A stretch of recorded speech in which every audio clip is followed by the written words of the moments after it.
안녕하세요. 사연 읽어주는 여자 사연녀입니다. 오늘의 사연 시작하겠습니다. 안녕하세요. 당당하지 못한 사랑을 하고 있지만 그래도 간절하고 진심이기에 소수의 분들에게나마 공감을 얻고 우리 사랑이 진짜라고 인정받고 싶은 마음에 글을 올려보내요. 간단하게 제 소개를 드리자면 저는 20대 직장 여성입니다. 저는 현재 해서는 안 될 사랑을 하고 있습니다. 무겁고 긴 이야기가 될 것 같지만 용기 내어 써보겠습니다. 저는 2살 어린 남동생을 사랑하게 되었습니다. 아니, 사랑하고 있다는 표현이 맞을 것 같네요. 피 한 방울 안 섞인 남매도 아니고 이복남매도 아닙니다. 어릴 때부터 20년을 넘게 같이 산 친남동생을 사랑하고 있습니다. 많이 당황들 하셨나요? 저 역시 남동생에게 언제부턴가 사랑이란 표현을 자연스럽게 쓰는 제 자신이 가장 당황스럽네요. 동생과 저는 어렸을 때부터 흔하진 않지만 그렇다고 희귀하지도 않은 사이좋은 남매들보다 약간 더 사이가 좋은 남매였어요. 동생을 가끔 안아주고 머리도 쓰다듬어주고 거실에서 영화를 보다가 서로의 몸에 기대어 같이 잠드는 그런 정도요. 그런데 언제부턴가 동생의 태도가 달라지기 시작했어요. 정확히 언제부터인가 알 수 없지만 아마 중학교 때부터인 것 같습니다. 조금 긴 이야기가 될 것 같지만 잠시 학창시절 이야기를 하겠습니다. 저희 학창시절 엄마가 많이 편찮으셨고 대부분 병원에 계셔서 저는 늘 집안일을 도와야 했었습니다. 엄마 병원비도 벅찬 형편이다 보니 저희를 돌봐줄 아주머니를 구하는 일은 꿈도 꿀 수 없는 상황이었습니다. 학교가 끝난 후 곧바로 집에 와서 설거지를 하고 빨래를 하고 청소를 하고 저녁 준비를 하고 그런 일들이 육체적으로 힘들지는 않았지만 그렇게 보내는 시간은 정말 속상했었습니다. 남자친구도 사귀고 싶고 이쁘게 꾸미고 놀러가고도 싶었거든요. 친구들이 옷 구경을 가자고 해도 영화를 보러 가자고 해도 저는 집으로 곧장 가야 했어요. 동생 교복도 빨아야 하고 장보고 저녁 준비도 해야 하니까요. 15살 소녀의 예민한 감성으로는 힘든 시기가 될 수도 있었지만 그렇게 집안일을 하며 시간을 보낸 지 2달도 채 안 돼요. 동생이 집안일을 도와주기 시작하더라고요. 처음에는 정말 몰랐어요. 밖에서 축구하고 놀기 좋아해서 항상 흙투성이었던 동생 교복 세탁 횟수가 눈에 띄게 줄어서 요새 왜 이렇게 교복이 깨끗한지 한번 물어보았죠. 그랬더니 동생은 아무렇지도 않게 웃으면서 내가 교복 더럽히면 누나가 빨래하기 힘들잖아. 이러는 거예요. 너무 감동받아서 눈물이 다 나왔어요. 초등학교 때부터 축구를 좋아해서 항상 하루도 안 빠지고 흙투성이가 되어서 돌아오던 동생인데 그렇게 좋아하는 축구도 제가 빨래하기 힘들까봐 안 한다는 거예요. 그것만 해도 너무 고마웠는데 집안일까지 도와주기 시작했어요. 동생이 저보다 2학년 아래이다 보니 항상 먼저 집에 왔는데 청소도 해놓고 설거지도 해놓더라고요. 그러면서 저에게 하는 말이 이런 건 내가 할 테니 누나는 친구들하고 놀고 오랍니다. 핸드폰을 안 가지고 있던 때라 제가 집에 있으면 친구들이 집으로 전화를 해서 절 찾거나 집으로 와서 놀러 가자고 부르고 그랬는데 그럴 때마다 거절하고 아쉬워하고 그랬거든요. 말로 표현은 안 했지만 제가 감정이 얼굴에 다 드러나는 편이라 동생이 그런 저를 보고 그런 말을 한 것 같아요. 그렇다고 동생에게 다 맡기고 놀러 나갈 저도 아니었기에 집안일을 동생과 둘이서 분담해서 하게 되었어요. 빨래와 음식은 제가 하고 동생은 청소와 쓰레기, 잡일, 힘쓰는 일 담당. 그런데 어느 날 동생이 알려달라고 해서 밥 짓기나 간단한 국, 볶음류 반찬을 알려줬는데 요리에 재능이 있는지 황당하게도 언젠가부터 저보다 맛있게 잘하더라고요. 그래서 결국 음식도 동생에게 대부분 맡기고 전 빨래만 하게 되었어요. 엄마 건강이 계속 악화되셔서 병원에서 보내는 날이 점점 늘었지만 절 위해주는 동생이 항상 곁에서 있어준 덕분에 힘든 시기를 삐뚤어짐 없이 버텨냈던 것 같아요. 하지만 결국 엄마는 집에 못 돌아오시고 병원에서만 지내시다가 제가 고2 때 돌아가셨어요. 아빠도 울고 동생도 울었지만 전 북받치는 감정을 한없이 속으로 꾹 눌러담고 울지 않았어요. 대신 엄마 몫까지 제가 아빠와 동생에게 잘해야겠다고 마음먹었습니다. 그런데 오히려 엄마를 대신하겠다는 마음먹은 제가 엄마의 빈자리를 그리워하고 슬퍼했고 그렇게 울던 동생이 든든하게 곁에서 저를 돌봐주었어요. 여자란 참 간사한 생물인가 봐요. 이런 동생이 곁에 있다 보니 결국 모든 걸 동생에게 의지하고 맡기게 되었어요. 야자가 끝나고 집에 오면 힘드니 저는 그냥 씻고 잠자리에 들고 동생은 밤 늦게까지 집안일을 하고 동생은 아직 1학년이니 야자도 없고 그래서 괜찮을 거야. 내가 대학 가서 동생을 잘 챙겨줘야지. 마음속으로 이런 핑계를 대면서 점점 동생에게 어리광 부리고 일을 떠맡기는 횟수가 늘어갔어요. 그래도 동생은 실은 내색 한 번은 안 했답니다. 고1이면 한창 게임도 좋아하고 노는 것도 좋아할 나이인데 말이에요. 당시 PC방 붐이 엄청나게 불 때라 여고생들 사이에서도 여러 게임 이야기로 시끌벅적했는데 남자들이 오죽했을까요? 이때 생각하면 동생에게 너무 미안하고 가슴이 아프네요. 그래서 제가 수능을 잘 봤다면 그것도 아니에요. 원하는 곳에 갈 점수도 안 됐고 원서 넣은 곳은 다 떨어졌어요. 집안 형편 때문에 재수하겠다는 말은 차마 못하고 있었는데 아빠가 먼저 1년 더 해보라고 말씀을 해주셨어요. 아빠에게 나중에 들은 사실이지만 동생이 자기 대학 안 갈 테니 누나 재수시켜달라고 했다네요. 정말 안 믿겨지실 거예요. 이런 동생이 세상에 어디 있을까요? 아빠가 차라리 무리를 하시더라도 동생 대학 갈 비용으로 대신 저를 재수시키고 그럴 분은 아니지만 당시에 고민을 안 하시진 않으셨을 거예요. 엄마 수술비에 병원비로 진 빚 때문에 많이 부담이 되셨을 테니까요. 그래서 전 재수를 해서 원하는 대학에 갔고 결국 동생은 대학을 못 갔어요. 아빠는 저도 재수시켜서 대학에 보내고 동생도 대학에 보낼 생각이셨겠지만 동생이 고3이 되자 동생까지 대학에 보내는 건 불가능이라는 걸 아셨을 거예요. 동생이 공부를 잘한 편은 아니었고 꿈이 의사나 판검소도 아니었지만 그래도 수도권 대학 갈 정도는 되었는데 저 때문에 전문대마저도 못 갔어요. 동생이 요리에 소질이 있고 좋아해서 그쪽으로 나가서 지금은 아주 잘 되고 있지만 저 때문에 대학을 포기한 동생에게 너무 미안하고 가슴이 찢어질 듯이 아파요. 이때 동생에게 미안한 마음 때문에 내 진심과 관계없이 보상 심리로 지금의 동생을 남자로 사랑한다고 스스로 착각하는 건 아닌지 수도 없이 고민을 해보았지만 답은 나오질 않네요. 왜냐면 동생은 제가 대학에 가고 나서도 제가 직장에 다니고 나서도 전만큼 아니 전보다 더 잘해주고 저를 아껴주었거든요. 대학에 가서 점심을 자주 사 먹을 돈이 없으니 학생 식당을 주로 이용했어요. 엄마가 아프시고 나서 가세가 기울기 전엔 그래도 부족함 없이 살았던 중산층집 딸이었기에 현재 처지는 생각 못하고 입맛만 까다로워서 학생 식당 밥이 맛없다고 자주 동생에게 투덜거렸어요.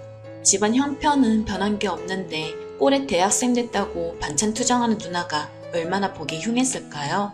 하지만 동생은 절 나무라기는커녕 며칠 후에 학교에 가려고 집을 나서는 저에게 도시락으로 답을 대신하더라고요. 아침부터 주방에서 달그락거리길래 시끄럽다고 뭐라 했는데 도시락을 받는 순간 너무 미안하고 기쁘고 목이 메었어요. 제 속마음과는 달리 제정신이냐고 고3이 힘들게 아침부터 이런 거 하지 말라고 퉁명스럽게 따지듯이 말했는데 동생에게는 안 먹히나 봐요. 그렇게 퉁명스럽게 말해도 웃으면서 자기도 매일은 못 해주고 일찍 눈 떠지는 날만 해주겠대요. 그런데 저는 알아요. 전혀 말도 안 되는 소리라는 걸. 저희 남매는 유독 아침잠이 많아서 엄마가 살아계실 때는 아침마다 우리를 깨워주시느라 전쟁이었어요. 동생은 저보다 더 심했으면 심했지 덜하진 않았는데 반찬 투정하는 저를 위해서 제가 동생이 만든 음식을 맛있어하고 좋아하니까 아침잠을 이겨내고 평소보다 1시간이나 더 일찍 일어나서 도시락을 싸준 거예요. 동생이 싸준 도시락을 먹는 내내 눈물이 나왔고 그날 집에 가자마자 동생을 꼭 안고 처음으로 뽀뽀를 해줬어요. 이렇게나 절 아껴주고 사랑해준 동생이지만 당시에 그건 부모님이 주시는 사랑과 비슷한 감정이었지 남녀간의 사랑은 결코 아니었어요. 동생이 저를 누나가 아닌 여자로 사랑하고 있다는 걸 알게 된 건 1년 후예요. 동생이 친구 만나러 밖에 나가고 전 집에 있다가 뭐 찾을 게 있어서 동생 방을 뒤적거리다 결국 못 찾아서 서랍장까지 열어서 찾는데 밑바닥에 웬 노트 같은 게 깔려있더라고요. 표지가 언덕이 풍차 사진이라 이쁘다고 생각하면서 아무 생각 없이 노트를 펼쳐 보았는데 동생이 쓴 일기가 빼곡하게 적혀 있었어요. 봐서는 안 되는 거였지만 동생이 좋아하는 여자아이에 대해서라도 적혀있나 하는 가벼운 호기심에 펼쳐본 남동생의 일기는 저를 엄청난 충격에 빠지게 했어요. 앞부분은 시시콜콜한 학교 이야기, 친구 이야기 등을 일기가 아닌 메모 형식으로 끄적여 놓은 것이었는데 중간쯤부터 동생의 감정이 일기 형식으로 적혀 있었고 그건 저에 대한 동생의 마음을 표현한 것이 대부분이었어요. 앞부분은 거의 나는 누나의 웃는 모습이 좋다. 오늘 누나가 머리를 쓰다듬어 주었는데 기분 좋았다. 이런 짧은 문장의 내용이었는데 뒤로 갈수록 누나에게는 정말 좋은 냄새가 난다. 누나가 안아주면 행복하다. 누나가 내 애인이었으면 좋겠다. 이런 내가 이상한 걸까? 이런 식으로 표현이 늘어가고 뒷부분은 대부분 친누나를 여자로 사랑하게 된 동생의 마음과 슬프고 괴로운 감정들이 그대로 다 드러나 있었어요. 마지막은 가슴이 너무 답답하고 괴로우니 누나에게 진심을 털어놓고 싶지만 자기를 싫어하게 될까봐 그게 너무 겁난다는 누나가 자기를 미워하게 되면 죽고 싶어질 거라는 내용이었고 일기에 더 이상의 내용은 없었습니다. 읽는 내내 동생의 진심이 전해져서 마음이 너무 아팠지만 당시에 무서운 감정이 더 컸었어요. 일기장을 누가 볼지도 모른다는 생각에 자세하게 표현을 안 했지만 저를 안고 싶다는 성적인 내용도 조금 있었고 아무리 사랑이라고 표현해도 동생이 저를 그런 시선으로 본다는 게 그냥 무서웠어요. 저도 동생을 정말 아끼고 사랑했고 동생 또한 워낙 절 아끼고 잘해주니 내 남자친구라면 근사할 텐데 정도의 생각은 저도 몇 번 해봤지만 이렇게 동생의 속마음을 적나라하게 알고 나니 너무 걱정이 되는 거예요. 저는 그때부터 동생을 피하기 시작했어요. 제가 동생을 좀 멀리하고 거리를 두면 자연스럽게 동생의 저에 대한 감정도 멀어질 테고 잘생기고 인기도 많은 동생이니 여자친구도 금방 사귈 거야 라는 생각이었는데 그건 저만의 짧은 생각이었나 봐요. 동생이 눈치가 빠른 편이라 제가 의도적으로 거리를 두고 대화를 안 한다는 것 눈치챈 다음부터 동생 쪽에서 과도하게 스킨십을 하려 하고 이유 없이 심술을 부리고 저에 대한 간섭이 갑자기 심해졌어요. 제가 먼저 안아주지 않으면 동생이 먼저 다가오진 않았었는데 먼저 다가와서 껴안고 오늘은 누굴 만났냐부터 시작해서 이 시간까지 왜 안 들어오냐, 지금 남자랑 있냐 등등 이런 상황이 계속되다 보니 정신적으로 저도 많이 힘들어서 저는 전혀 마음조차 없었던 과 선배가 고백하게 되어 그 선배와 사귀었어요. 동생에게 보여줄 의도로 말이에요. 그리고 동생에게 대놓고 말했어요. 나 남자친구 생겼으니까 이제 나 좀 그만 귀찮게 하고 기분 나쁘니까 내 몸에 손도 대지 말라고. 슬프게도 동생은 저를 사랑하게 된 것뿐인데 동생과 대화를 나누고 현실을 직시할 용기가 저에겐 없어서 그런 식으로 동생을 대하고 말았네요. 제 말에 동생은 큰 상처를 받았는지 그 후 서로 대화가 눈에 띄게 줄고 저와 시선도 거의 안 마주치게 되었어요. 그렇게 되면 마음이 조금 편할 것 같았는데 막상 그렇게 되고 나니 그게 아닌가 봐요. 20년 가까이 다정하게 지내면서 서로를 의지했는데 대화조차도 단절되니 마음이 너무 공허한 거예요. 그래서 더욱 사귀는 선배에게 몰두했어요. 이게 사랑이다. 이 사람이 내가 진짜 사랑하는 사람이다 하고 스스로를 세뇌하면서요. 결국 저는 그 선배의 집에서 처음 사랑까지 하고 말았어요. 선배와 좀 더 깊은 관계가 되면 이 뻥 뚫린 마음이 치유될까 싶었는데 아니었어요. 선배 옆에서 자다가 깨서 멍하니 앉아있는데 눈물이 주르륵 흐르면서 첫사랑의 통증보다 마음 한구석이 미치도록 아픈 거예요. 동생이 너무너무 미치도록 보고 싶어서 바로 택시 잡아서 집으로 돌아왔어요. 늦은 시간이라 자고 있는 동생 얼굴이라도 보고 싶다는 생각을 하며 택시에서 내리는데 동생이 집 앞에서 숨을 헐떡이며 울먹이는 눈으로 저를 쳐다보면서 뭐하다가 이제서야 오냐는 거예요.